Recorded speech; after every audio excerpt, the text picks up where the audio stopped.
Hello दोस्तों, तो आप लोगों का एक बार फिर से स्वागत है हमारे चैनल में। हम आशा करते हैं आप लोग स्वस्थ होंगे, मस्त होंगे और पढ़ाई लिखाई में व्यस्त होंगे और आप लोगों की पढ़ाई लिखाई भी जबरदस्त चल रही होगी। तो हमारा चैप्टर चल रहा था रासायनिक अपक्रिया एवं समीकरण। इस चैप्टर का हमने पार्ट 1 कर लिया है, जिसमें हमने विस्थापन अपक्रिया तक पूरा कर लिया है। इसके बाद हम देखेंगे ऊष्माक्षेपी अपक्रिया, ऊष्माशोषी अपक्रिया, ऑक्सीकरण अपचयन अपक्रिया और इसके बाद आपके ऑक्सीकरण अपक्रियाएं के जो आपके दैनिक जीवन में उदाहरण दिए गए हैं, जैसे संसारण, विकसित, गंधिता।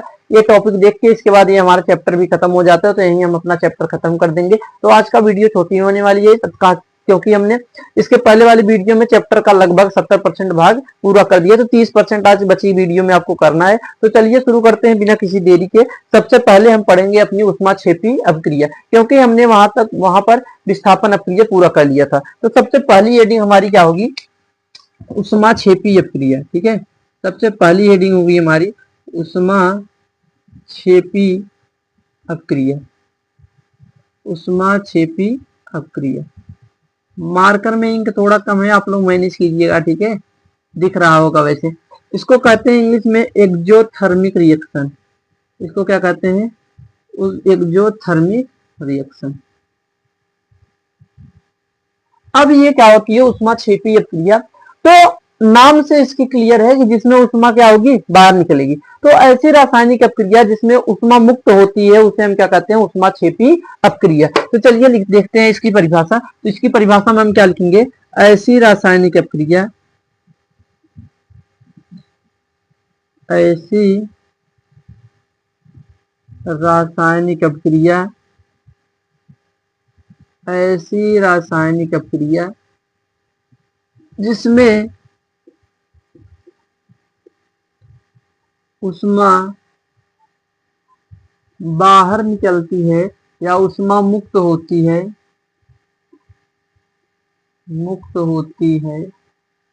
उसे ऊष्माक्षेपी अपक्रिया कहते हैं। उसे हम क्या कह देते हैं? ऊष्माक्षेपी अपक्रिया कहते हैं। उसे ऊष्माक्षेपी अपक्रिया कहते हैं। ठीक है, तो ऐसी रासायनिक अपक्रिया जिसमें ऊष्मा मुक्त होती है, ऊष्मा बाहर निकलती है, उसे हम क्या कहते हैं? ऊष्माक्षेपी अपक्रिया। ध्यान से सुनना, ऊष्माक्षेपी अपक्रिया में यहाँ पर आपके बुक में लिखा गया है कि नोट पॉइंट में कि जो ऊष्मा निकलती है, यहाँ जो ऊष्मा निकलेगी आप लिखेंगे कि ऊष्मा को उत्पाद की ओर प्लस चिन्ह के साथ, धनात्मक चिन्ह के साथ लिखा जाता है। उत्पाद की तरफ लिखोगे तो प्लस चिन्ह लगाओगे, अगर आप अभिकारक की तरफ लिख देते हैं तो क्या हो जाएगी? ये माइनस चिन्ह के साथ लिखेंगे। ठीक है, तो ये हमारी क्या है कि ऐसी रासायनिक अपक्रिया जिसमें ऊष्मा मुक्त होती है उसे हम क्या कहते हैं? ऊष्माक्षेपी अपक्रिया। इसको आप ऐसे भी कर सकते हैं, ऐसी रासायनिक अपक्रिया जिसमें ऊष्मा बाहर निकलती है उसे हम क्या कहते हैं? ऊष्माक्षेपी अपक्रिया। और जो ऊष्मा निकलेगी उसको हम उत्पाद की तरफ लिखेंगे और किस चिन्ह के साथ लिखेंगे? प्लस चिन्ह के साथ। ठीक है, तो जैसे इसका एग्जाम्पल की बात करें तो ध्यान से सुनना, अगर इसके एग्जाम्पल की बात करें तो आपने देखा होगा कि आप मेथेन गैस जानते होंगे, CH4। क्या होता है? CH4 मेथेन गैस है। मेथेन गैस को जब आप जलाते हैं ऑक्सीजन की उपस्थिति में, ध्यान से सुनना, जब आप ऑक्सीजन की उपस्थिति में जलाते हैं तो क्या बन जाता है? CO2 plus H2O। क्या बन जाता है? CO2 plus H2O। अगर यहाँ पर इसकी बैलेंसिंग करें तो बैलेंसिंग से क्या हो जाएगा? आप यहाँ 2 लगा दीजिए। आप यहाँ 2 लगाएंगे तो यहाँ पर ऑक्सीजन भी क्या हो जाएगा? यहाँ पर ऑक्सीजन कितना हो गया? 4। तो यहाँ पर ऑक्सीजन 4 हो गया, तो आप यहाँ पर 2 लगा दीजिए। तो आपका हाइड्रोजन 4, ऑक्सीजन 4, ऑक्सीजन 2 यहाँ पर है, 2 यहाँ पर है, 4 कार्बन एक बैलेंस है। ठीक है, तो ये आपकी अपक्रिया हो गई। तो आपने अब क्या कहा कि इस अपक्रिया में ऊष्मा क्या होगी? बाहर निकलेगी। ऊष्मा क्या होगी? बाहर निकलेगी। तो जो ऊष्मा निकलेगी बाहर उसको हम कहाँ लिखते हैं? इस उत्पाद की तरफ लिखना है। जो भी ऊष्मा निकलेगी आप इसको यहाँ पर कैलोरी या किलो कैलोरी में लिख देंगे। ठीक है, लेकिन कौन सा चिन्ह के साथ? प्लस चिन्ह के साथ। ठीक है, किस चिन्ह के साथ लिखेंगे? प्लस चिन्ह के साथ। अगर ये उष्मा शोषी अभिक्रिया होती, इसमें उष्मा का शोषण होता और उष्मा का शोषण होता, तो आप इसको जो यहाँ पर प्लस चिन्ह के साथ लिख रहे हैं, इसको यहाँ पर लगाते हैं आप माइनस चिन्ह। क्या लगाते? माइनस चिन्ह। तो ये लेकिन उष्मा क्षेपी अभिक्रिया है, तो हमने कहा कि इस अभिक्रिया में उष्मा मुक्त होगी, और जो उष्मा मुक्त होगी उसको उत्पाद की तरफ लिखना है, किस चिन्ह के साथ? प्लस चिन्ह के साथ। तो हमने अभिक्रिया में देखा कि हमने ये लिया मीथेन, हमने क्या लिया? मीथेन। मीथेन को हमने ऑक्सीजन की उपस्थिति में जलाया, तो बन गया हमारा कार्बन डाइऑक्साइड, कार्बन डाइऑक्साइड, और क्या बन गया? जल। क्या बन गया? जल, यानी वाटर बन गया। ठीक है, और यहाँ पर क्या हो गई? उष्मा, उष्मा बाहर निकलेगी। अब जो उष्मा बाहर निकलेगी उसको आप क्या करेंगे? लिख देंगे यहाँ प्लस चिन्ह के साथ। ठीक है, तो ये हमारी एक अभिक्रिया हो गई। आप लोग इसको नोट करिए। तो आप लोग लिख लिए, अगर आप लोग लिख लिए होंगे तो इसको हम करेंगे इरेज। ठीक है, यहाँ पर जो उष्मा निकलेगी, आपकी कोई कितनी भी उष्मा निकल सकती है, कोई फिक्स नहीं है। जो उष्मा निकलेगी आप कुछ भी लिख सकते हैं। जैसे मान लीजिए अगर कह सकते हैं तो बुक के अनुसार यहाँ पर क्या हो जाएगा? 94 किलो कैलोरी। ठीक है, तो आप इसको लिख सकते हैं, कोई दिक्कत नहीं है। और यहाँ पे ये उष्मा फिक्स हर अभिक्रिया में फिक्स रहेगी, तो आपको याद आएगा तो लिख देना। ठीक है, लेकिन किस चिन्ह के साथ लिखना है? प्लस चिन्ह के साथ। आप हमेशा ध्यान रखिएगा इस अभिक्रिया में, उष्मा क्षेपी अभिक्रिया में। तो और इसके उदाहरण पूछे, तो अगर आप पूछे, अगर हमने पूछा कि बताओ इसका एक उदाहरण बहुत फेमस है, ये पूछ लिया जाता है कि क्या श्वसन उष्मा क्षेपी अभिक्रिया है? श्वसन उष्मा क्षेपी अभिक्रिया है? क्या श्वसन हमारी उष्मा क्षेपी अभिक्रिया है?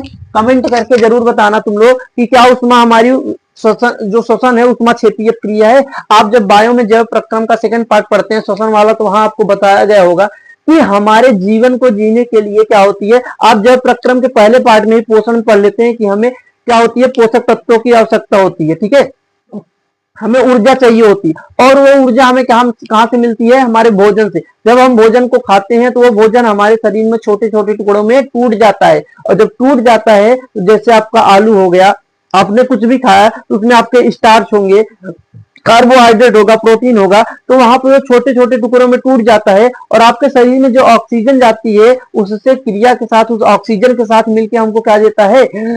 ऊर्जा प्रदान होती है। तो वहां पर जो अभिक्रिया होती है उपापचय, जिसे हम उपापचयी अभिक्रिया कहते हैं, तो वो जो अभिक्रिया होती है उसमें हमारी उष्मा भी क्या होती है? बाहर निकलती है। आप सांस लेकर अंदर लेते हैं और फिर उसके बाद सांस को छोड़िए, तो देखिए आपको सांस गर्म लगती है, लगती है हवा जो निकलती है गर्म निकलती है, यानी हवा के साथ जो हवा निकल रही है उसके साथ क्या निकल रही है? उष्मा भी निकल रही है। तो आप याद रखेंगे श्वसन भी एक क्या है? उष्मा क्षेपी अभिक्रिया है। तो आप क्या लिख देंगे? श्वसन भी एक उष्मा क्षेपी अभिक्रिया है, उष्मा क्षेपी अभिक्रिया है। ये बात आप याद रखिए। उसके बाद इसमें आपका एग्जाम्पल, आप जब एनसीईआरटी पढ़ते हो तो एनसीईआरटी में एक तो और दिया गया है। उसमें दिया गया है कि जैसे आपका जो साग होता है, साग मतलब जो आपके झाड़ी होते हैं, छोटे छोटे घास फूस होते हैं, और साग आपकी सब्जियां जितनी हो गई, ये सब्जियां जितनी हो गई, जब ये सड़ जाती हैं, जब ये सड़ती हैं, आपने देखा होगा कि जो आपकी घास होती है, अब वो खरपतवार होते हैं, जो आपकी सब्जियां होती हैं, ये सड़ जाती हैं, तो बनती है कंपोस्ट खाद। क्या बनती है? कंपोस्ट, कंपोस्ट खाद बनती है। ये जो कंपोस्ट खाद बनती है साग सब्जियों के सड़ने के बाद, जो ये कंपोस्ट खाद बनती है, ये प्रक्रिया भी एक उष्मा क्षेपी होती है। ये प्रक्रिया भी एक उष्मा क्षेपी अभिक्रिया है। ये आपके एनसीईआरटी के बुक में लिखा गया है, जब आप एनसीईआरटी पढ़ते हैं तो वहां आपको लिखा मिलेगा। तो ठीक है, तो ये दोनों एग्जाम्पल याद रखने हैं आपको, ये ज्यादा पूछे जाते हैं, बाकी ये तो एग्जाम्पल है ही। तो अगर आप लोगों को इतने चीजें क्लियर है तो हम इसको करते हैं इरेज, फिर आगे बढ़ते हैं। आप लोग इसको एक बार नोट कर लीजिए, तब तक हम हट जाते हैं, और जल्दी से नोट करिए, फिर हम आगे अगली अभिक्रिया पढ़ेंगे। उष्मा क्षेपी अभिक्रिया पूरा हो गया। अब हम पढ़ेंगे उष्मा शोषी अभिक्रिया। अब हमारी अगली हेडिंग क्या होगी? उष्मा शोषी अभिक्रिया। तो अगली हेडिंग है हमारी उष्मा शोषी अभिक्रिया। उष्मा शोषी अभिक्रिया को हम क्या कहते हैं? इंग्लिश में कहते हैं एंडोथर्मिक रिएक्शन।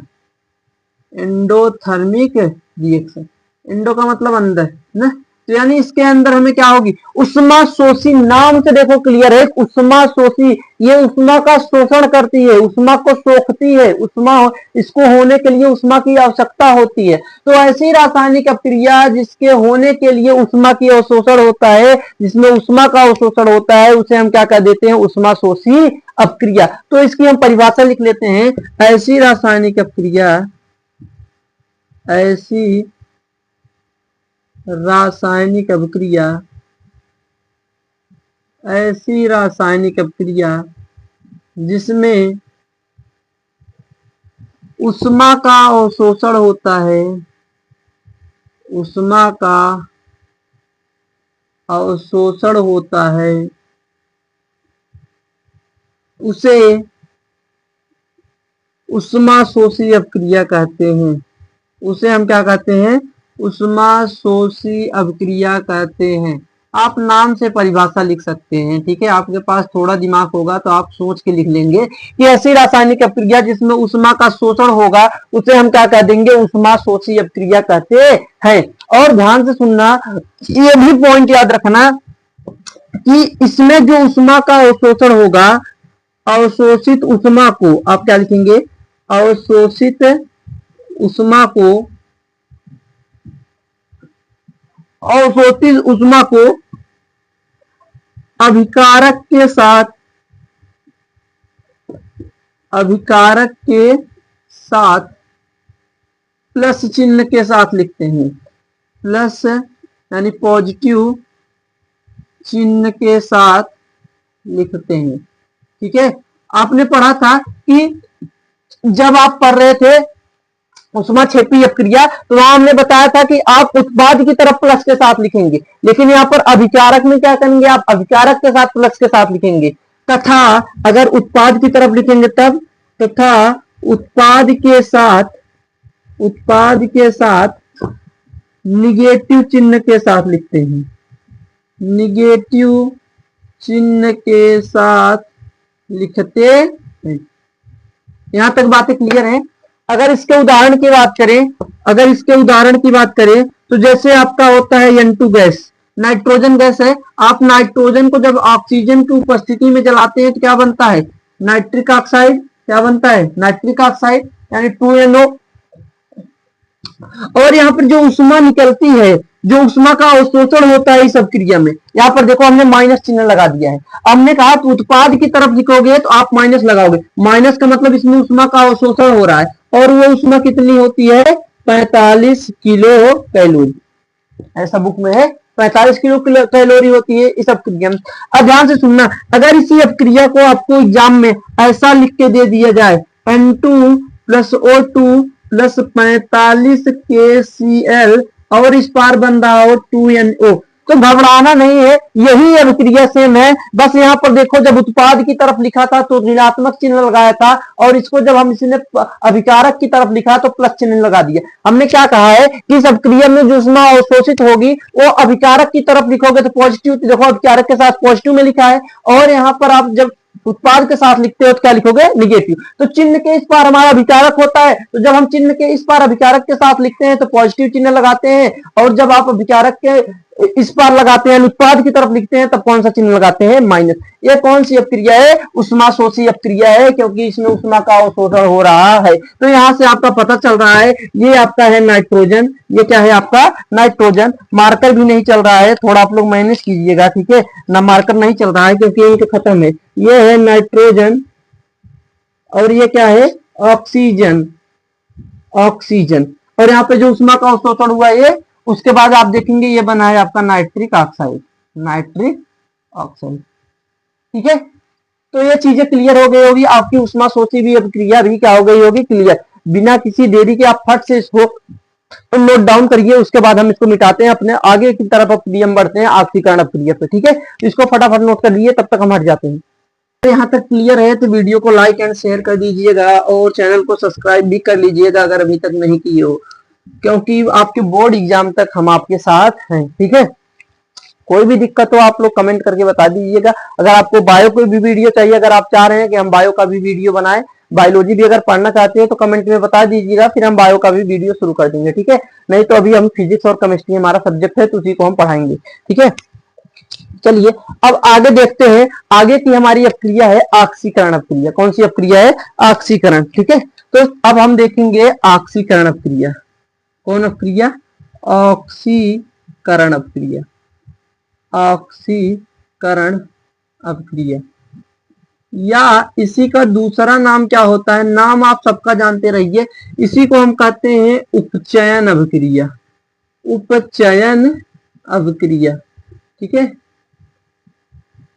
या फिर इंग्लिश में इसको कहते हैं ऑक्सीडेशन रिएक्शन। क्या कहते हैं?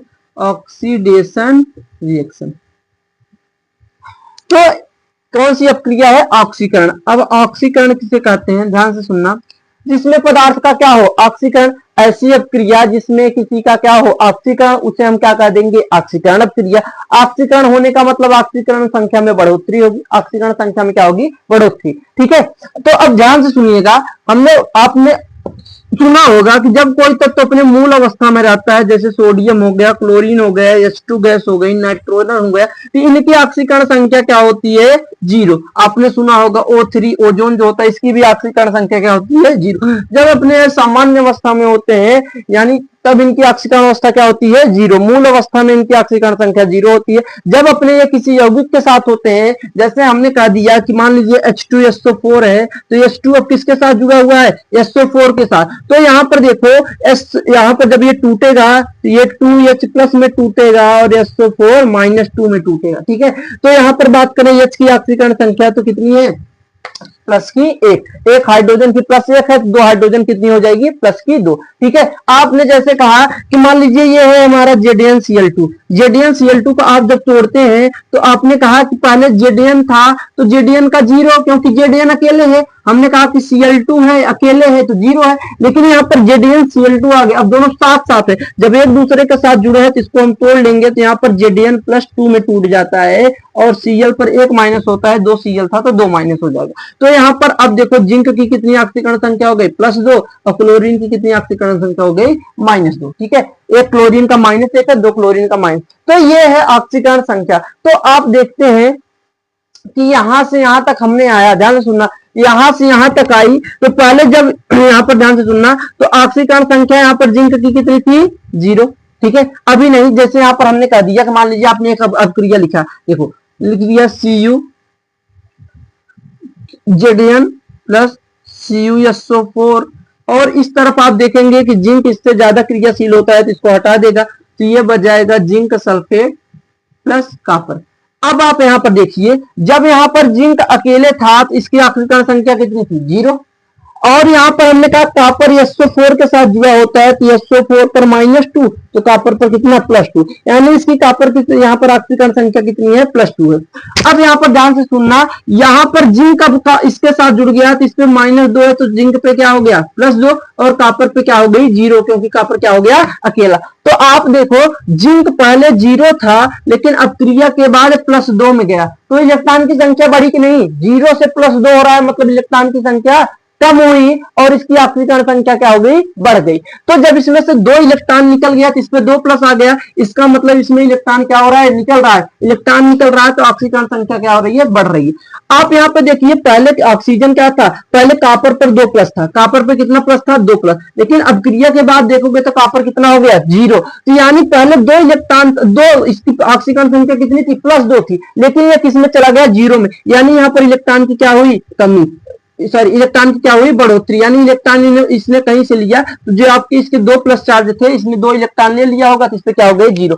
तो जहां पर ऑक्सीकरण संख्या कम हो वहां पर होता है अपचयन, जहां ऑक्सीकरण संख्या ज्यादा हो वहां पर होती है ऑक्सीकरण। तो आई होप आप लोगों को यहां तक समझ आ गया होगा। अब इसकी हम परिभाषा लिख लेते हैं ऑक्सीकरण अपक्रिया की, और इसके बाद पढ़ेंगे अपचयन क्रिया की, ठीक है। तो यहां पर ध्यान से सुनना, हमने कहा कि ऐसी अपक्रिया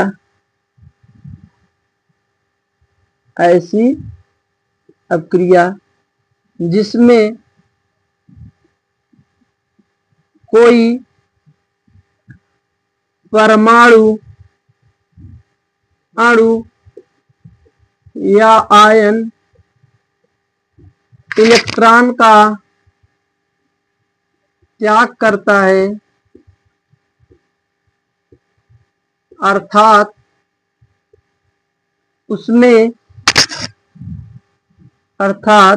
उसमें इलेक्ट्रॉन की कमी होती है, तो उसे ऑक्सीकरण अपक्रिया कहते हैं।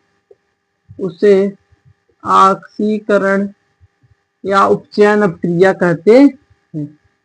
ठीक है, तो हमने क्या कहा कि यदि कोई तत्व हो, कोई परमाणु हो, अणु हो या आयन हो, अगर इलेक्ट्रॉन का त्याग करता है तो वहां पर क्या हो जाएगी, इलेक्ट्रॉन की कमी, क्योंकि इलेक्ट्रॉन निकालेगा तो इलेक्ट्रॉन की कमी होगी, सीधी बात है। और इसी अपक्रिया को हम क्या कहते हैं, ऑक्सीकरण अपक्रिया। या इसकी परिभाषा और एक होती है कि जिसमें ऐसी अपक्रिया जिसमें क्या हो, पहला काम हो कि ऑक्सीजन जुड़ता है। ऐसी अपक्रिया जिसमें ऑक्सीजन जुड़ता है उसे हम क्या कह देंगे, ऑक्सीकरण। दूसरा, हाइड्रोजन बाहर निकलता है। हाइड्रोजन बाहर निकलता है। हाइड्रोजन बाहर निकलता है तो उसे भी हम क्या कह देंगे, ऑक्सीकरण अपक्रिया। तो चाहे आप ये परिभाषा लिख लीजिए, चाहे ये परिभाषा, दोनों परिभाषाएं सही है। अगर इसके हम उदाहरण की बात करें, तो जैसे मान लीजिए, देखिए ध्यान से सुनिएगा, ये हमारा है Na, ये हमारा कौन सा है, Na। अभी Na क्या है, सोडियम है, और Na क्या है, सोडियम है, एक तत्व है। ध्यान से सुनना, अभी इसकी ऑक्सीकरण संख्या कितनी है, 0। इसकी ऑक्सीकरण संख्या कितनी है भैया, 0। अब ध्यान से सुनना कि यहाँ पर हमने कहा कि Na अपना एक इलेक्ट्रॉन निकाल दिया। Na ने क्या किया, एक इलेक्ट्रॉन अपना बाहर कर दिया। अब इसमें अगर अपने अंदर से एक माइनस वाला चीज निकाल दिया तो इस पे क्या आ जाएगा, एक प्लस आ जाएगी कि नहीं, एक प्लस आ जाएगा, क्योंकि इसने एक इलेक्ट्रॉन बाहर कर दिया, अपने अंदर से एक माइनस निकाल दिया, तो इस पे कौन सा चार्ज आ गया है, एक प्लस चार्ज आ गया। तो अब आप देखेंगे, पहले ऑक्सीकरण संख्या इसकी 0 थी, अब ऑक्सीकरण संख्या कितनी हो गई है, +1। यानी ऑक्सीकरण संख्या 0 से 1 हो रही है, मतलब ऑक्सीकरण संख्या बढ़ रही है। ऑक्सीकरण संख्या बढ़ रही है मतलब इलेक्ट्रॉन बाहर निकल रहा है। इलेक्ट्रॉन बाहर निकल रहा है मतलब इसमें इलेक्ट्रॉन की कमी हो रही है, और इसी अपक्रिया को हम क्या कह देते हैं, ऑक्सीकरण अपक्रिया कह देते हैं। तो ये हमारा क्या हो गया, ऑक्सीकरण का उदाहरण। अगर इसमें हम आपको दूसरा उदाहरण देने चाहें तो आप देखेंगे कि मान लीजिए हमने लिख दिया, ये है आपकी कॉपर ऑक्साइड। ये क्या है, आपकी copper oxide. Copper oxide plus, हमने इसकी क्रिया करवा दी हाइड्रोजन गैस से। किससे क्रिया करवा दी, हाइड्रोजन गैस से। और यहाँ पर क्या बन गया कि इसका ऑक्सीजन जाके इस हाइड्रोजन से क्रिया कर लेता है, तो यहाँ बन गया कॉपर, और यहाँ पर निकल गया हमारा क्या, जल। क्या बन गया, जल। तो आप देखिए यहाँ पर ध्यान से सुनना, आपने यहाँ पर क्या देखा कि पहले कॉपर के साथ क्या था, ऑक्सीजन। पहले कॉपर के साथ क्या था, ऑक्सीजन। और वैसे भी आप यहाँ पर देखिए, पहले यहाँ पर हाइड्रोजन की ऑक्सीकरण संख्या कितनी थी, 0। ऑक्सीकरण कितनी थी, 0। और लेकिन आप यहाँ पे देखेंगे तो हाइड्रोजन एक ऑक्सीजन के साथ जुड़ा है, मतलब एक ऑक्सीजन पे -2 होता है, तो 2 हाइड्रोजन है, एक हाइड्रोजन पे 1 प्लस होगा तो 2 हाइड्रोजन पे 2 प्लस हो जाएगा। यानी इसकी ऑक्सीकरण संख्या यहाँ कितनी आ गई है, प्लस का 1 आ गई है। तो मतलब 0 से कितना हो गया, +1 हो गया, मतलब ऑक्सीकरण हो रहा है। ये कौन सी अपक्रिया है, ऑक्सीकरण। अगर आपने ऐसे नहीं समझा तो आप ऐसे समझिए कि हमने कहा कि जिसमें, ध्यान से सुनना, जिसमें ऑक्सीजन जुड़ता है उसका ऑक्सीकरण होता है। तो यहाँ पर देखिए कि पहले कॉपर के साथ ऑक्सीजन था, अब कॉपर को ऑक्सीजन छोड़ के चला गया किसके पास, हाइड्रोजन के पास। तो पहले जब तक ये कॉपर के साथ था, लेकिन अपक्रिया के बाद किसके पास चला गया, हाइड्रोजन के पास। तो पहले हाइड्रोजन के पास ऑक्सीजन नहीं था, लेकिन अब हाइड्रोजन के साथ जुड़ गया, यानी हाइड्रोजन में ऑक्सीजन जुड़ा है, तो हाइड्रोजन का क्या हुआ है, ऑक्सीकरण। क्या हुआ है, ऑक्सीकरण।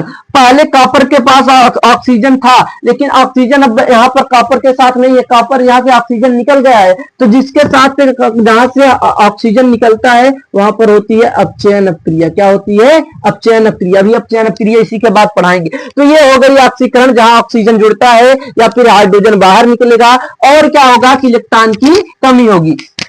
तो यहाँ पर देखते हैं कि हाइड्रोजन का ऑक्सीकरण हो रहा है और कॉपर का अपचयन हो रहा है। अब ये दोनों क्रियाएं एक साथ हो रही है, तो ये उदाहरण आपका रेडॉक्स अपक्रिया की भी हो जाएगी, क्योंकि रेडॉक्स अपक्रिया उसे कहते हैं जिसमें ऑक्सीकरण और अपचयन दोनों एक साथ होती है। ठीक है, तो इस प्रकार से तीनों अपक्रियाएं एक दूसरे से लिंक है, अगर आप एक सीख जाते हैं तो दूसरा अपने आप आ जाएगी। तो ये है हमारी ऑक्सीकरण अपक्रिया, ये है इसके उदाहरण। आप लोग इसको फट से नोट करिए, इसके बाद हम आगे बढ़ेंगे। ठीक है,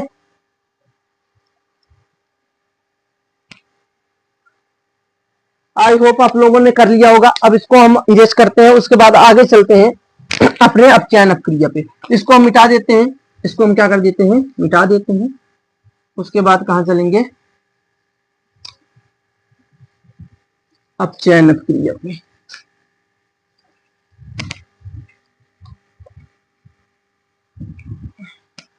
अब हमारा क्या है, अगली अपक्रिया है, ध्यान से सुनना।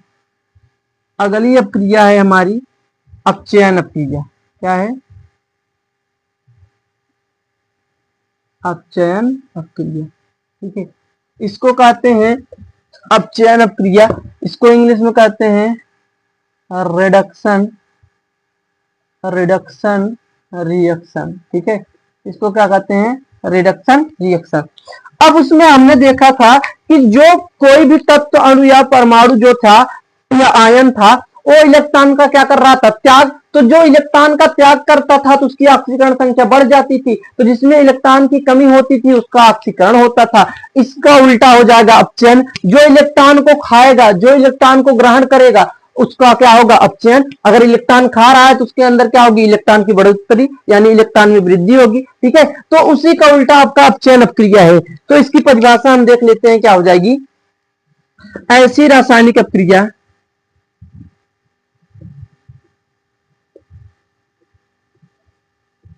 ऐसी रासायनिक अपक्रिया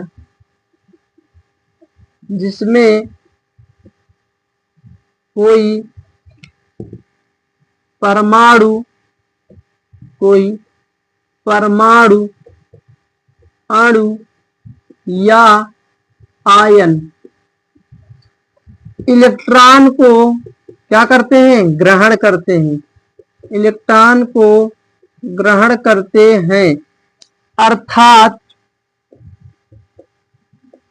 उसमें क्या होती है, इलेक्ट्रॉन की, उसमें इलेक्ट्रॉन की वृद्धि होती है। इलेक्ट्रॉन खाएगा तो भाई इलेक्ट्रॉन ही बढ़ेगा ना, इलेक्ट्रॉन की वृद्धि होती है, उसे हम क्या कह देते हैं, अपचयन अपक्रिया। उसे अपचयन अपक्रिया कहते हैं। तो ऐसी रासायनिक अपक्रिया जिसमें कोई परमाणु अणु या आयन इलेक्ट्रॉन को क्या करेगा, ग्रहण, इलेक्ट्रॉन निकालेगा तो ऑक्सीकरण, इलेक्ट्रॉन ग्रहण करेगा तो अपचयन। इलेक्ट्रॉन ग्रहण करता है और कोई इलेक्ट्रॉन खाएगा तो स्वाभाविक बात है उसमें इलेक्ट्रॉन बढ़ेगा, तो उसमें अर्थात इलेक्ट्रॉन की संख्या में वृद्धि होती है, उसे हम क्या कर देते हैं, अपचयन अपक्रिया। या तो इसकी परिभाषा आप क्या लिखेंगे, ऐसी रासायनिक अपक्रिया, ऐसी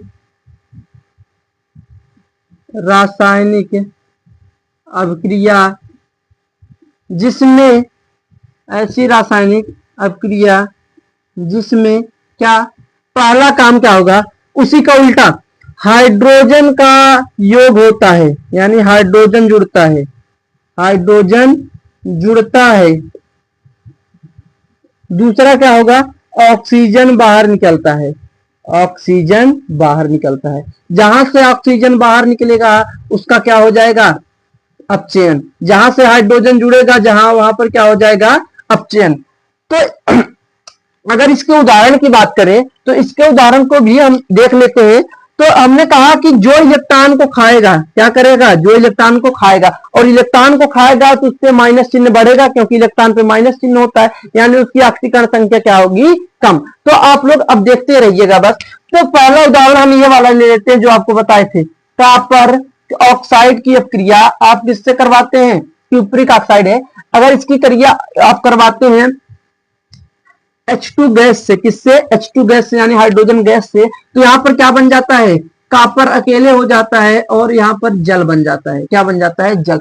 तो यहाँ पर आप देख सकते हैं कि पहले कॉपर के साथ कौन था, ऑक्सीजन, लेकिन यहाँ से अब क्या है, कॉपर के साथ ऑक्सीजन दिख रहा है क्या, नहीं है, मतलब यहाँ से ऑक्सीजन क्या हो गया है, निकल गया है। ऑक्सीजन निकल गया तो हमने कहा जहां से ऑक्सीजन निकलता है, ऑक्सीजन बाहर निकलता है, उसका क्या होता है, अपचयन। तो ऑक्सीजन यहाँ से बाहर निकल रहा है, अर्थात यहाँ पर क्यूप्रिक ऑक्साइड का क्या हो रहा है, अपचयन। तो ये हो रहा है अपचयित, इसका हो रहा है अपचयन। ठीक है, यहाँ पर हाइड्रोजन के साथ ऑक्सीजन नहीं था, लेकिन हाइड्रोजन के साथ ऑक्सीजन जुड़ गया, तो जहां ऑक्सीजन जुड़ता है उस अभिक्रिया को हम क्या कहते हैं, ऑक्सीडेशन यानी ऑक्सीकरण। अगर इसके हम अगले उदाहरण की बात करें तो मान लीजिए हमारा एक आयन है सोडियम प्लस, एक आयन क्या है, सोडियम प्लस। अभी इस पे प्लस चार्ज है, इस पे कौन सा चार्ज है, प्लस चार्ज है, इसकी ऑक्सीकरण संख्या आपको दिख रही होगी +1 है। लेकिन अगर यहां पर हमने इसकी ऑक्सीकरण संख्या लिख दी +1, अब इसको हम कह दिए कि इसने एक इलेक्ट्रॉन खा लिया, इसने क्या कर दिया, एक इलेक्ट्रॉन खा लिया, एक इलेक्ट्रॉन खा लिया, तो इस पे एक प्लस था और एक माइनस इसने खा लिया, तो प्लस माइनस बराबर हो जाएंगे, तो इसकी ऑक्सीकरण संख्या अब यहाँ कितनी हो जाएगी, 0। तो यहाँ पर इसकी ऑक्सीकरण संख्या क्या हो गई, 0, यहाँ पर कोई चार्ज नहीं रहेगा। तो अब बताओ पहले ऑक्सीकरण संख्या कितनी थी, 1, बाद में कितनी हो गई, 0। तो 1 से 0 हो रही है, बढ़ रही है कि घट रही है, बढ़ रही है कि घट रही है, घट रही है ना। तो जहां ऑक्सीकरण संख्या घटती है वहां पर क्या होता है, अपचयन, यानी यहाँ पर सोडियम का क्या हुआ, अपचयन। ठीक है, ये आप लोग अपक्रिया देख लीजिए, ये आपकी अपचयन अपक्रिया है, अपचयन अपक्रिया की ये उदाहरण है, ये भी अपचयन अपक्रिया का उदाहरण है। जहां इलेक्ट्रॉन को त्यागता है कोई परमाणु अणु या आयन, जहां इलेक्ट्रॉन को त्यागता है, इलेक्ट्रॉन को ग्रहण करता है, और इलेक्ट्रॉन को ग्रहण करेगा तो उसमें इलेक्ट्रॉन की क्या होगी, वृद्धि। तो ऐसी अपक्रिया को हम क्या कह देते हैं, अपचयन। या तो उसमें ऑक्सीजन बाहर निकलेगा और हाइड्रोजन जुड़ेगा, उस अपक्रिया को भी हम क्या कह देंगे, अपचयन। ठीक है, यहाँ पर हमने कहा कि सोडियम आयन था, इसकी ऑक्सीकरण संख्या +1 थी, क्योंकि इसमें पहले +1 था। अब इसने एक इलेक्ट्रॉन खाया तो पहले एक प्लस था और एक माइनस इसने खा लिया, तो प्लस माइनस आपस में कैंसिल आउट कर लेते हैं, तो यहाँ पर इसकी ऑक्सीकरण संख्या कितनी हो जाती है, 0, यानी इस पर कोई चार्ज नहीं है। तो पहले +1 था, अब 0 हुआ है, यानी ऑक्सीकरण संख्या में कमी आई है, और जब ऑक्सीकरण संख्या में कमी आती है तो कौन सी अपक्रिया होती है, अपचयन अपक्रिया। अगर ऑक्सीकरण संख्या में वृद्धि आ रही है, मतलब इलेक्ट्रॉन को क्या कर रहा है, त्याग रहा है, इलेक्ट्रॉन त्यागता है, तो अपक्रिया क्या हो जाती है, ऑक्सीकरण। तो ऑक्सीकरण का उल्टा अपचयन, अपचयन का उल्टा ऑक्सीकरण, आप दोनों को ऐसे याद कर सकते हैं, अल्टरनेट। ठीक है, तो आप इसको आप फट से नोट करिए। इसके बाद हम अपने सबसे मोस्ट इंपॉर्टेंट अपक्रिया चलते हैं, जो आपके बोर्ड एग्जाम में किसी न किसी प्रकार से पूछा जाता है, लगभग हर साल इससे क्वेश्चन आ जाता है। ठीक है, तो आप लोग इसको फट से नोट करिए, इसके बाद हम अगले वाले अपक्रिया पे चलेंगे।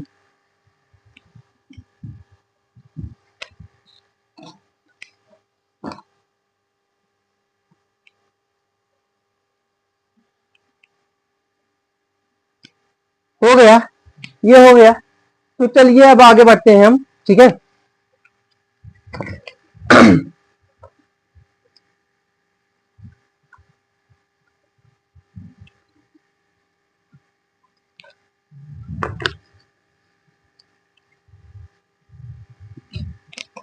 चलिए अगली अपक्रिया हम देखेंगे, जो हमारी सबसे मोस्ट इंपॉर्टेंट अपक्रिया। आप इंपॉर्टेंट डाल लीजिएगा। ठीक है, आप क्या करेंगे, इंपॉर्टेंट डाल लेंगे। यहाँ पर ये इंपॉर्टेंट है, लेकिन मार्कर ही नहीं चल रहा है, इंपॉर्टेंट कहाँ से होगा भैया, पहले मार्कर तो चल जाए ना। ठीक है, चलेगा, लो मोस्ट इंपॉर्टेंट हम कह रहे हैं, इसको लिख लीजिएगा। और वो अपक्रिया है आपकी रेडॉक्स अपक्रिया, जिसे हिंदी में कहते हैं अपचयोपचय, अपचयोपचय अपक्रिया, अपचयोपचय अपक्रिया, या इसी का नाम होता है, या इसी को हम कहते हैं ऑक्सीकरण अपचयन अपक्रिया, ऑक्सीकरण अपचयन अपक्रिया, ऑक्सीकरण अपचयन अपक्रिया, या इसी को हम कहते हैं उपचयन अपचयन अपक्रिया, उपचयन, क्योंकि ऑक्सीकरण को ही क्या कहते हैं, उपचयन, अपचयन अपक्रिया, उपचयन अपचयन अपक्रिया। और इस अपक्रिया को हम इंग्लिश में कहते हैं रेडॉक्स रिएक्शन। क्या कहते हैं, रेडॉक्स रिएक्शन। ठीक है। इसको कितने नाम है आप देख लीजिए, पेपर में किसी भी नाम से पूछ सकता है, या तो कह दे अपचय अपचय अपक्रिया क्या होती है, या कह दिया ऑक्सीकरण अपचयन अपक्रिया क्या होती है, या फिर कह दिया उपचयन अपचयन अपक्रिया क्या होती है, या तो इंग्लिश भाषा दे देगा रेडॉक्स। आप सबसे बढ़िया है इंग्लिश याद रखिए, इंग्लिश में इसको रेडॉक्स सिखाते हैं, तो आपका पेपर बाइलिंगुअल आता है, यानी हिंदी और इंग्लिश दोनों में आता है। तो आपको हिंदी में जहां समझ में आप फट से इंग्लिश देख लीजिए, वहां से आपको क्लियर हो जाएगा। इसीलिए कहते हैं थोड़ा बहुत इंग्लिश भी जानते रहिएगा, ठीक है। कहीं कहीं आपका हिंदी का शब्द इतना कठिन हो जाता है कि आपको नहीं समझ में आता, तो इसीलिए आप दोनों भाषा में आप पेपर को पढ़ना सीखिए। बुक जितनी चीजें पढ़ते हैं आप उसका डबल मीनिंग जानते रहिए, हिंदी इंग्लिश दोनों जानते रहिए, ठीक है। तो अब हम किसके बारे में जानेंगे, रेडॉक्स अपक्रिया के बारे में। तो रेडॉक्स अपक्रिया किसे कहते हैं, इसका नाम देखो क्या है, ऑक्सीकरण अपचयन, उपचयन अपचयन या अपचयोपचय। तो इसका कहने का मतलब यह है कि ऐसी अपक्रिया जिसमें ऑक्सीकरण अपक्रिया और अपचयन अपक्रिया दोनों एक साथ एक ही समय पर होती हैं, ऐसी रासायनिक अपक्रिया को हम क्या कह देते हैं, रेडॉक्स अपक्रिया। तो हमने क्या कहा कि जब ऑक्सीकरण अपक्रिया और अपचयन अपक्रिया दोनों एक साथ होती है तो वहां पर कौन सी अपक्रिया कह देते हैं, उसको रेडॉक्स अपक्रिया, ठीक है। तो यही इसकी परिभाषा होती है, सिंपल सी। चलिए लिख लेते हैं। तो हम क्या लिखेंगे कि ऐसी रासायनिक अपक्रिया, ऐसी रासायनिक अपक्रिया जिसमें, ऐसी रासायनिक अपक्रिया जिसमें ऑक्सीकरण तथा अपचयन दोनों, ऑक्सीकरण तथा अपचयन दोनों अभिक्रियाएं एक साथ एक ही समय पर संपन्न होती हैं, एक ही समय पर होती हैं, उसे रेडॉक्स रिएक्शन कहते हैं, यानी अपचयोपचय अपक्रिया कहते हैं। तो हमने क्या कहा कि ऐसी रासायनिक अपक्रिया जिसमें ऑक्सीकरण तथा अपचयन दोनों अपक्रियाएं एक साथ एक ही समय पर होती हैं, उसे हम क्या कह देते हैं, रेडॉक्स रिएक्शन कह देते हैं, अपचयोपचय अपक्रिया कह देते हैं, या ऑक्सीकरण अपचयन या उपचयन अपचयन अपक्रिया। बहुत सारे नाम है, आपको सब याद रखना है। तो ऐसा कोई उदाहरण है क्या, तो हाँ, उदाहरण आप कई बार लिख चुके हो, सब में आपने देखा जाए, आपने ऑक्सीकरण का उदाहरण पढ़ा, चाहे अपचयन का पढ़ा, दोनों में हमने दोनों प्रकार के बताया जिसमें दोनों क्रिया हो रही थी। देखिए जैसे हमने कह दिया कि जेडेन जिंक है आपका, और इसकी क्रिया हम करवा रहे हैं कॉपर सल्फेट से। किससे करवा रहे हैं, कॉपर सल्फेट से।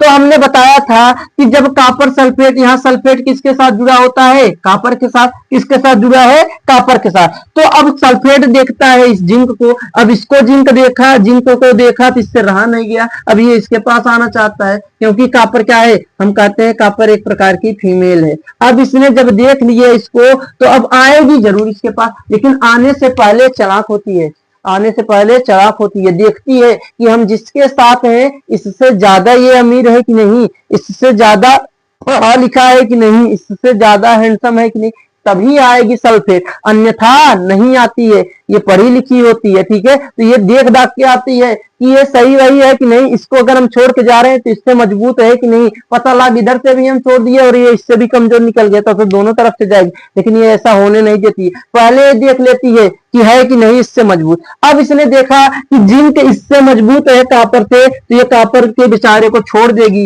यानी कॉपर का साथ छोड़ देगी, और कॉपर का साथ छोड़ के किसके साथ चली जाएगी, जिंक के साथ। तो अब ये क्या बन जाएगा, जिंक सल्फेट, और अब कॉपर क्या हो जाएगा, अकेला। अब कॉपर क्या हो जाएगा, अकेला, ठीक है।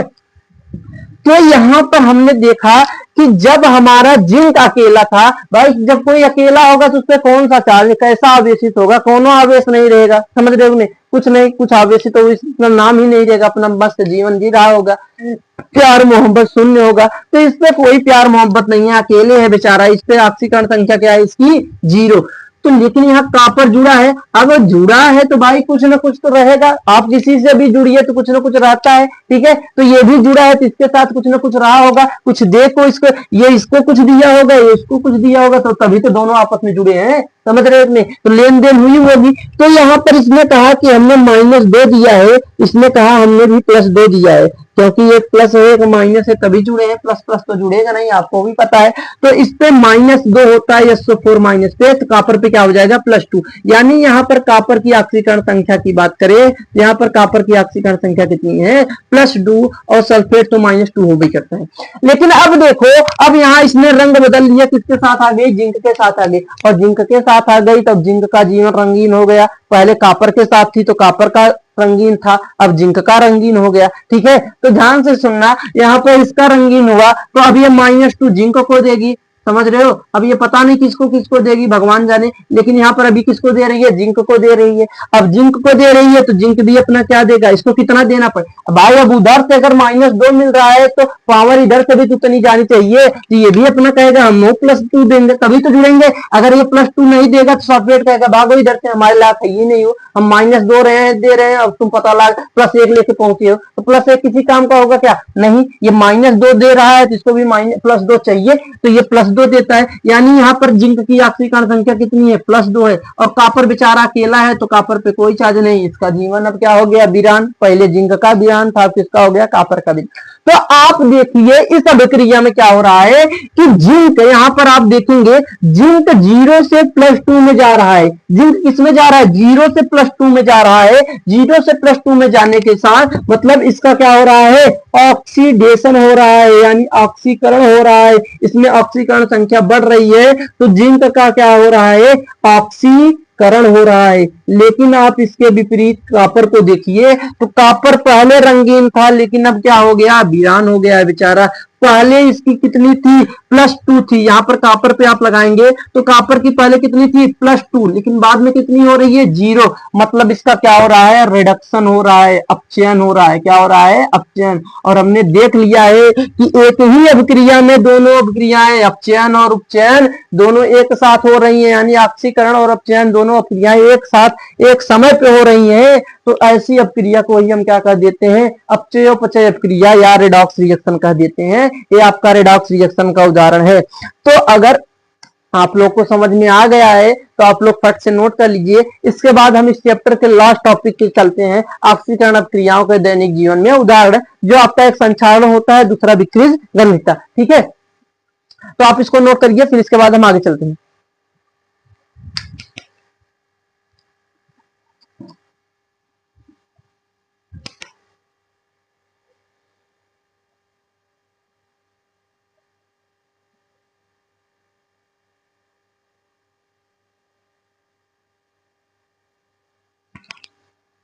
तो आप लोग नोट कर लिए होंगे। अब इसको हम क्या कर देते हैं, इरेज कर देते हैं और अपने चैप्टर के लास्ट टॉपिक पे चलते हैं। ठीक है बच्चा, अब ये दोनों टॉपिक में आपको कोई रिएक्शन नहीं पढ़नी है, ये दोनों टॉपिक में आपको कोई समीकरण नहीं पढ़नी है, बस थ्योरी है। थ्योरी आपको पढ़ना पड़ेगा, रटना पड़ेगा। ठीक है, और रटना क्या है, हमें पता है कि दोनों अभिक्रियाएं ऑक्सीकरण का उदाहरण है, तो ऑक्सीकरण अभिक्रिया दोनों में होगी, बात खत्म। ठीक है, तो हमारी हेडिंग क्या रहेगी, हमारी हेडिंग रहेगी ऑक्सीकरण अभिक्रियाओं के दैनिक जीवन में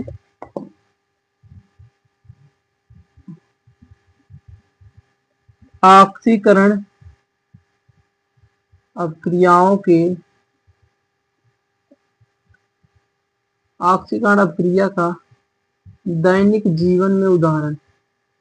दैनिक जीवन, दैनिक जीवन का मतलब डेली लाइफ में हमारा क्या उदाहरण है, इसका कोई ऐसा उदाहरण है जो हम जानते हैं, दैनिक जीवन में उदाहरण, दैनिक जीवन में उदाहरण।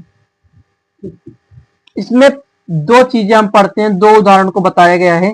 एक उदाहरण आपका बताया गया है जिसका नाम होता है, जिसको क्या कहते हैं, संक्षारण। संक्षारण इंग्लिश में कहते हैं कोरोजन। ठीक है, इसको कहते हैं संक्षारण।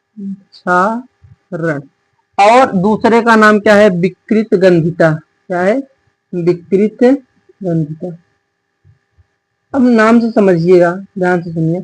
संक्षारण आपने नाम कहीं ना कहीं सुना होगा, जब आप कक्षा 8 में पढ़ते हैं तभी आपको संक्षारण के बारे में थोड़ा बहुत बता दिया जाता है। तो संक्षारण होता क्या है, ध्यान से सुनना। अगर इसका उदाहरण आप अपने डेली लाइफ में रोज देखते होंगे, आपके घर के पास, आपके घर में आप खुद यूज करते होंगे कोई लोहे या कोई धातु से बनी वस्तु, जैसे लोहा हो गया, तो लोहे से क्या होता है, लोहा हो या लोहे से बनी कोई वस्तु हो, समझ रहे होंगे, जैसे आपकी साइकिल हो गई, साइकिल हो गई, आपकी आपकी हथौड़ी हो गई, आपके घर में सरिया होगा, आपके घर में कोई रॉड पड़ा होगा, लोहे का होगा। तो आप जब देखते हैं, तो अगर आपके घर सरिया नई नई आती है, कंपनी से आती है, या फिर आप साइकिल लाते हैं, नई साइकिल लाते हैं, तो चमचमाती रहती है, यानी चमकती है, ठीक है, क्योंकि उस पर अभी कोई संक्षारण नहीं हुआ है। लेकिन आप देखते हैं जैसे जैसे समय बीतता है, जैसे जैसे आपकी सरिया पानी के संपर्क में, वायु के संपर्क में आती है, तो उसके ऊपर एक लाल भूरे रंग का परत जम जाता है, जिसे हम अपने भाषा में कहते हैं मोर्चा लग गया है। क्या लग गया है, मोर्चा, जिसका हम कहते हैं कि लोहे में क्या लग गया है, जंग लग गया है। और इस जो जंग लगता है, इसके कारण हमारी वस्तु क्या होती है, धीरे धीरे नष्ट होने लगती है। आप कहते हैं ना कि लोहे में जंग लग जाता है तो लोहा क्या हो जाता है, कमजोर, क्योंकि वो धीरे धीरे ऑक्सीकृत होकर नष्ट होते जाता है। और इसी अभिक्रिया को, इसी प्रक्रिया को हम क्या कहते हैं, संक्षारण। तो आप क्या कहेंगे, जब हम किसी धातु या धातु से बनी वस्तु को वायु में खुला छोड़ देते हैं, तो वो वायु में उपस्थित ऑक्सीजन नमी से, ऑक्सीजन और नमी के कारण धीरे धीरे ऑक्सीकृत होकर क्या होने लगती है, नष्ट होने लगती है। और इस नष्ट होने की प्रक्रिया को हम क्या कहते हैं, संक्षारण। और संक्षारण से बचाने का उपाय, अब बताओ संक्षारण से बचाने का क्या क्या उपाय। अगर संक्षारण हम कहें, लोहे में आपको मोर्चा के रूप में दिखता है, आप चांदी देखते होंगे, जैसे चांदी के पाल होते होंगे आपके मम्मी लोग के, तो आप देखते होंगे कि मम्मी लोग जब धान लगा के आती हैं, धान लगाने के सीजन में उनके पाल में काली परत चढ़ जाती है, वो भी क्या होता है, चांदी का संक्षारण, वहां पर काली परत चढ़ जाता है। आपके घर में कोई तांबे का, तांबे का बर्तन होगा, आप देखते हैं कि तांबे के बर्तन में या पीतल के बर्तन में आप देखते हैं कि एक हरी परत चढ़ जाती है, तो उसके लिए आता है पीतांबरी साफ करने के लिए, ठीक है, पीतल हो जैसे, तो पीतल को साफ करने के लिए क्या आता है, पीतांबरी। तो आप देखते हैं जो आपके पास पीतल का लोटा वटा होता है, उसमें पानी रखते रखते समय उसके जो नीचे वाला भाग होता है, तली में आप देखते हैं एक हरी रंग की काई जैसी बैठ जाती है, वो जो काई बैठी है वो काई नहीं होती है, वो आपकी पीतल ऑक्सीकृत होती है, वो नष्ट हो रही होती है, तो उसका भी क्या होता है, संक्षारण होता है, ठीक है। तो अगर हम कहें कि संक्षारण से बचना है, तो संक्षारण से बचने का उपाय बता दीजिए। तो आप लोग भिन्न भिन्न प्रकार के जानते हैं कि पहला नंबर हम क्या करेंगे कि जो लोहे की वस्तु होगी उसको पेंट कर देते हैं ना। आपके घर में खिड़की लगी होती है, आपकी साइकिल भी आती है, तो आपकी नई नई साइकिल पेंट होती है, आपके घर में खिड़की आती है तो आप उसको जल्दी से पेंट मार देते हैं, ताकि क्या उसमें मोर्चा ना लगे। मोर्चा न लगने का मतलब जंग न लगे, संक्षारित न हो, संक्षारित नहीं होती है तो वो लंबे समय तक चलती है, ठीक है। दूसरा होता है कि आप या तो क्या कर दें, ग्रीस लगा दें या तेल लगा दें, या फिर उस पर मिश्र धातु की एक परत चढ़ा दें, ठीक है। तो ये सब संक्षारण से बचने के उपाय हैं, ये नहीं जानना है आपको, बस संक्षारण हमें पता होना चाहिए, संक्षारण कहते किसे हैं। तो आप क्या लिखेंगे, जब, इसमें लिखेंगे जब धातु या धातु से बनी वस्तुओं को वायु में खुला छोड़ देते हैं, खुला छोड़ देते हैं, तो वे वायु में उपस्थित, आपको पता है कि आपके वायु में ऑक्सीजन भी है, नमी भी है, तो वे वायु में उपस्थित ऑक्सीजन तथा नमी के कारण ऑक्सीकृत होकर धीरे धीरे नष्ट होने लगती हैं, धीरे धीरे नष्ट होने लगती हैं। इसे ही नष्ट होने लगती हैं, इसे ही संक्षारण कहते हैं, इसे ही संक्षारण कहते हैं। जैसे जैसे आपका उदाहरण हमने कह दिया कि एग्जाम्पल लोहे पर जंग लगना, एग्जाम्पल क्या हो जाएगा इसका, लोहे पर जंग लगना, लोहे पर जंग लगना।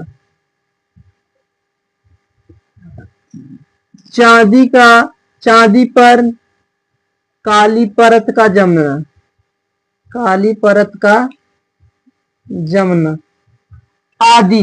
हो सकता है आपको रेड मार्कर न दिख रहा हो, इसीलिए बोल रहे हैं ताकि आप लोग समझ जाइए।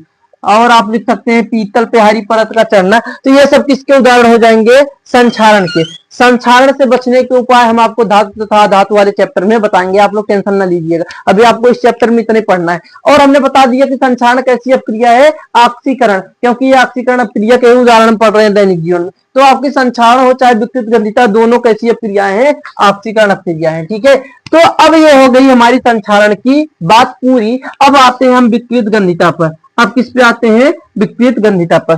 तो विकृत गंधिता को हम क्या कहते हैं? विकृत गंधिता, नाम देखिए पहले, नाम से क्या कहते हैं? विकृत, विकृत मतलब बेकार, खराब, और गंधिता मतलब गंध। तो खराब गंध, तो खराब गंध कहां से आती है? बहुत जगह से आती है। जैसे हमने क्या किया कि आपने कोई पहली चीज बनाया जिसमें तेल का यूज किया हो, आपने किसी पहली भोजन को बनाया जिसमें आपके या तो वसा हो, तो आप क्या कहते हैं? जब हम तैली तथा वसीय भोजन को या वसा युक्त भोजन को लंबे समय तक रखते हैं, लंबे समय तक रखते हैं, तो वो ऑक्सीजन से क्रिया करके, ऑक्सीजन से क्रिया करते हैं और ऑक्सीकृत हो जाते हैं, जिससे उनका स्वाद धीरे धीरे क्या हो जाता है? बदल जाता है, और उनमें से क्या आने लगती है? गंध। और इसी घटना को हम क्या कह देते हैं? विकृत गंधिता। तो जब आप किसी खाद्य पदार्थ को खुला वायु में छोड़ देते हैं, तो कुछ समय बाद देखेंगे कि वो वायु में उपस्थित ऑक्सीजन से क्रिया करके धीरे धीरे क्या होने लगते हैं? नष्ट। उनका स्वाद बदल जाता है और उनमें से एक बेकार दुर्गंध आने लगती है। इसी घटना को हम क्या कह देते हैं? विकृत गंधिता, ठीक है। अब कह दिया जाए कि विकृत गंधिता से हम कैसे बचेंगे? तो विकृत गंधिता से बचने के लिए आपके बहुत सारे उपाय हैं। जैसे हमने कह दिया कि भोजन का आप क्या कर दीजिए? प्रशीतन। क्या कर दीजिए? प्रशीतन। अब बताइए प्रशीतन को हिंदी में क्या कहते हैं? प्रशीतन को इंग्लिश में क्या कहते हैं? हिंदी तो प्रशीतन है, आपने नाम सुना होगा प्रशीतक। क्या नाम सुना होगा? प्रशीतक। प्रशीतक को इंग्लिश में क्या कहते हैं? आपके सबके घर में यूज होगा, लगभग लगभग सब यूज करते होंगे, लेकिन उसका नाम इंग्लिश में पता है, हिंदी में नहीं जानते। हिंदी में हम कहते हैं प्रशीतक, और उसी को इंग्लिश में कहते हैं रेफ्रिजरेटर या फ्रिज, जिसे कहते हैं, क्या कहते हैं? फ्रिज। तो आपने सुना होगा कि जब हम खाने को फ्रिज में रख देते हैं तो खाना हमारा खराब नहीं होता है। तो आप भोजन का प्रशीतन कर दीजिए, प्रशीतन कर दीजिए, तो खाना खराब नहीं होता है। या तो आप उसको ऐसे बर्तन में रखिए जिसके अंदर वायु न रहे, यानी वायुरोधी में बर्तन को वायुरोधी बर्तन में अपने भोज्य पदार्थ को भरकर रख दीजिए। या फिर इससे बचने के लिए प्रति ऑक्सीकारक का यूज किया जाता है। प्रति ऑक्सीकारक का मतलब जो ऑक्सीकरण नहीं होने देते, ऑक्सीकरण होने से बचाते हैं। तो आपने देखा होगा कि आपका प्रति ऑक्सीकारक एक BHT होता है और एक BHA होता है, दोनों का यूज किया जाता है। या फिर आप देखते हैं कि आप जब दुकान पे जाते हैं, कोई कुरकुरे लेते हैं न, कुरकुरे खाते हैं, तो जैसे तो आप देखते हैं कुरकुरे जब आप लेते हैं तो पन्नी पूरी फुली होती है, प्लास्टिक ऐसा लगता है कि पैकेट पूरा भरा हुआ है, लेकिन जब आप उसको फाड़ते हैं तो हवा निकल जाती है। तो वो जो हवा होती है वो किस लिए भरी होती है? ताकि आपका उसके अंदर जो चिप्स है, जो तुरतुरे है, वो खराब ना हो। समझ गए कि नहीं? और वो जो गैस होती है वो कौन सी गैस होती है? Nitrogen gas. तो आपके चिप्स के पैकेट में या तुरतुरे के पैकेट में नाइट्रोजन गैस को भरा जाता है, ताकि उसके अंदर का जो पदार्थ भरा है, चिप्स है या तुरतुरे है, वो ऑक्सीकरण नहीं होगा उसका, और उसका ऑक्सीकरण नहीं होगा तो वो सेफ बचा रहता है, ठीक है। तो ये है आपके विकृत गंधिता से बचने का उपाय और विकृत गंधिता की परिभाषा, इतने हमें पढ़ना है। तो चलिए हम इसकी परिभाषा लिख लेते हैं जल्दी से। तो आप क्या लिखेंगे? विकृत गंधिता किसे कहते हैं? तो आप लिखेंगे जब तैलीय यानी तेलयुक्त तथा वसायुक्त भोज्य पदार्थों को वायु में खुला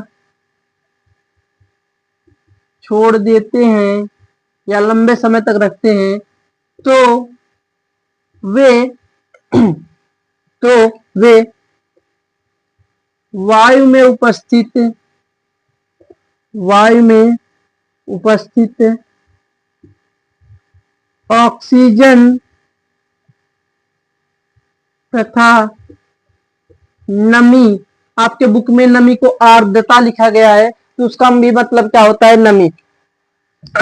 नमी के कारण धीरे धीरे ऑक्सीकृत हो जाते हैं, ऑक्सीकृत हो जाते हैं और उनका स्वाद बदल जाता है, उनका स्वाद बदल जाता है तथा उनसे विशेष प्रकार की गंध आने लगती है, गंध आने लगती है। बिल्कुल अपने भाषा में लिखना है, जैसे आपने पढ़ा है वैसे लिखना है। उसमें क्या आने लगती है, गंध आने लगती है। इसी घटना को विकृत गंधिता कहते हैं। इसी घटना को क्या कहते हैं, विकृत गंधिता कहते हैं, विकृत गंधिता कहते हैं। ठीक है, इसी घटना को हम क्या कह देते हैं, विकृत गंधिता। और विकृत गंधिता से हमने बचने का उपाय बताया। तो इससे बचाव अगर करना है तो आपको क्या करना होगा, बचाव करना है तो भोजन का प्रशीतन करके, आप प्रशीतन कर दीजिए, यानी उसको फ्रिज में रख दीजिए तो आपका वो खराब नहीं होगा। तो प्रशीतन करके आप इससे बच सकते हैं। दूसरा बचाव है प्रतिऑक्सीकारक, यानी जो ऑक्सीकरण नहीं होने देते, प्रतिऑक्सीकारक जो क्या क्या होता है, BHA व BHT का उपयोग करके तीसरा है कि आलू चिप्स के पैकेट में, आलू चिप्स और आपका जो तुरतुरे हो गया, आलू चिप्स आदि के पैकेट में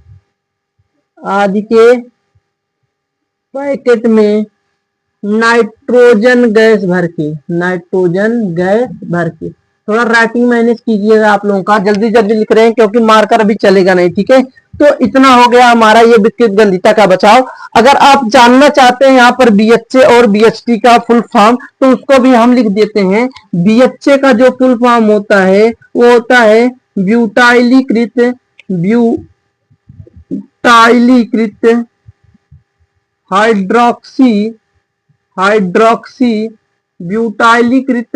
हाइड्रोक्सी एनिसोल। और जो आपका BHT होता है उसका फुल फॉर्म ब्यूटाइलीकृत हाइड्रोक्सी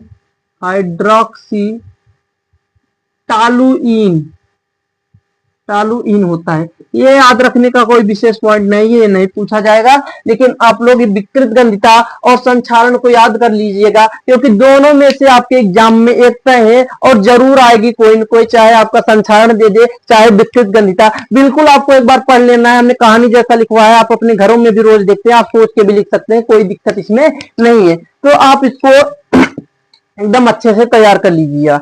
तो आई होप आप लोगों को वीडियो अच्छी लगी होगी और पढ़ने में भी आज की क्लास में मजा आया होगा। छोटी सी क्लास थी हमारी, हमने इसमें 6-7 टॉपिक क्लियर कर लिए और इसी के साथ हमारा ये रासायनिक अपक्रियाएं उन समीकरण वाला चैप्टर का पूरा रिवीजन सीरीज में पूरा हो गया रिवीजन। अब इसके बाद हम अपने फिजिक्स का एक चैप्टर देखेंगे जो होगा परावर्तन वाला। ठीक है, प्रकाश का परावर्तन, उसी का वीडियो हम बनाएंगे। तो आज हमने एक चैप्टर और क्लियर कर लिया, यानी हमारे साइंस को 2 चैप्टर क्या हो गए हैं पूरे रिवीजन सीरीज में। तो आप लोगों को वीडियो अच्छी लगी होगी तो एक बार लाइक कर दीजिएगा और वीडियो को अपने दोस्तों तक ज्यादा से ज्यादा शेयर कर दीजिएगा, ताकि हमको भी मोटिवेशन मिल सके कि लोग हमको देखते हैं। और अगर आपको कैसा लगा वीडियो, कहीं पर कमी हो, कहीं पर चीजें न समझ में आई हो, तो कमेंट में एक बार जरूर लिखिएगा। अगर चीजें समझ में आ गई हो, क्लियर हो, तो आप लोग एक बार क्लियर का भी कमेंट कर दीजिएगा। इससे हमको मोटिवेशन मिलता है वीडियो और बनाने के लिए। ठीक है, तो आप लोगों का बहुत बहुत धन्यवाद। आप लोग आए, आपने अपना इतना समय दिया, हमको सुने, हमको देखे, इसके लिए आपका धन्यवाद। इसी के साथ हम वीडियो को करते हैं इन। थैंक यू, धन्यवाद। वीडियो को शेयर एंड लाइक कर दीजिएगा।